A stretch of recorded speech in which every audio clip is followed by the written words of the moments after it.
As much as I love stationery, I don't think I would be the first person to admit that if you're not careful, it can be a very, very expensive hobby. But that doesn't mean that your supplies need to be expensive.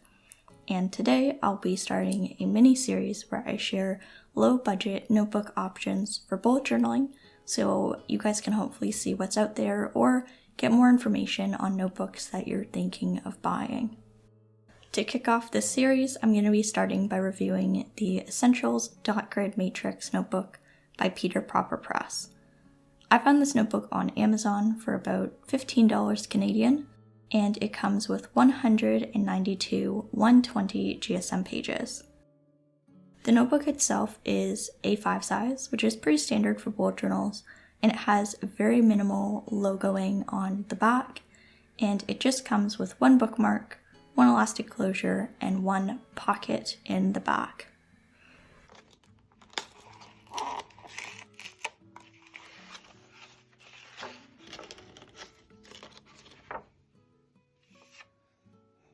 This is what the cover looks like without the packaging on it. It is very hard, there's no squishiness to it at all, and it has a bit of a shiny finish like the Leuchtturm, but it still has that texture to the fake leather, very similar to what the Moleskine notebook has. The elastic closure feels flexible but durable, and the inside of the notebook is just as minimal as the outside.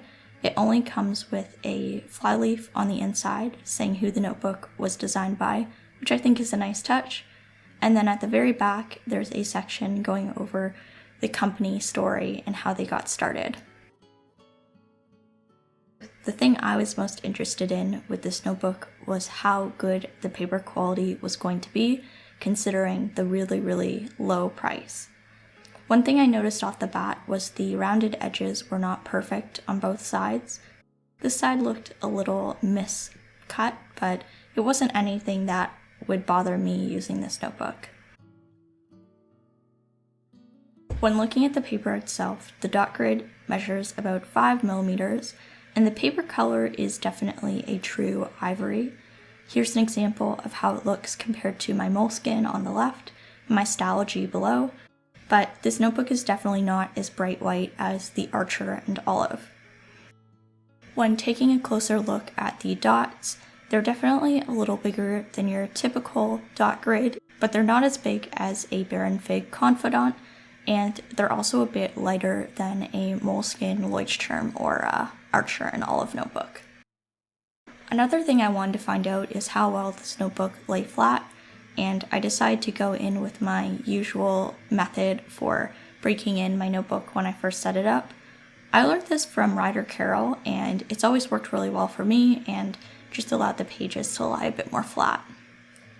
Because the pages are 120 GSM, they don't lie super flat and kind of do this, which, isn't too bad, but I will say they don't stick up as much as Archer and Olive and those other 160 GSM notebooks.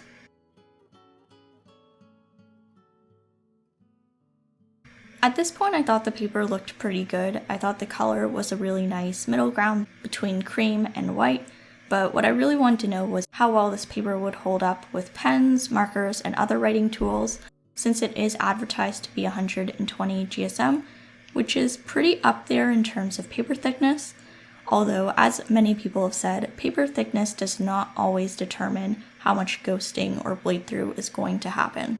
So I figured a good way to test this would be to throw in a bunch of my usual writing supplies, like my Muji pen and my Tombow hard tip brush pen, and also some stamps and some other markers.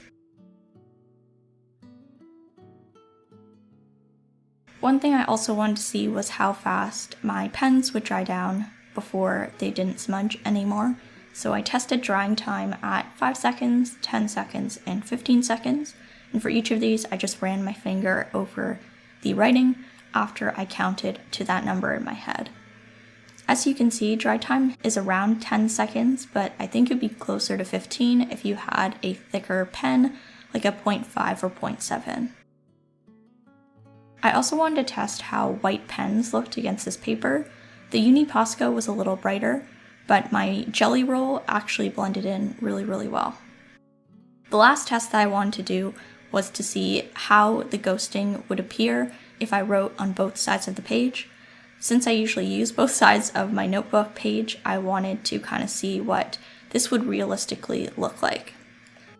And then finally, I threw down some washi tape to see if there was any ghosting on the other side.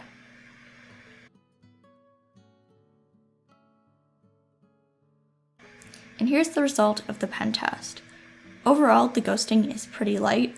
There is definitely some ghosting that you can see through the other side of the page, but what I was most impressed with was when I wrote on both sides of the notebook, you couldn't really see the writing through the other side, which I think is a more accurate visual of how this notebook will perform when you're using it, unless you only write on one side of the page.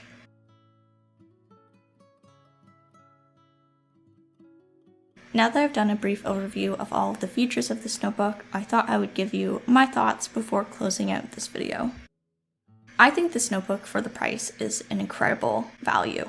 The paper itself is much thicker than what you would get for a Leuchtturm or Moleskine, and I love how the paper didn't ghost too much. It had a very light dot grid, and it also was the perfect medium between super creamy paper and super white paper. I think for 192 pages, this notebook could definitely last you 6 months to a year. So even if you have to buy another one, the price is so low that you would still be paying almost the same or less than what one Moleskine or Leuchtturm would be, which is pretty fantastic. What would be interesting to see as well is how this notebook would last the test of time, especially the cover and how durable it would be. But if you have this notebook and you know the answer to that question, please leave it down below, and that might help someone who's thinking of buying this. And with that out of the way, that is the end of this review.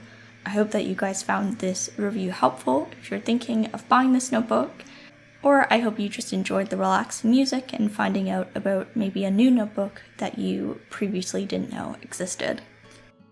I'll link the notebook below in the description in case you want to check it out. And besides that, I hope you guys are doing well. Thank you so much for watching, and I'll see you all in the next video.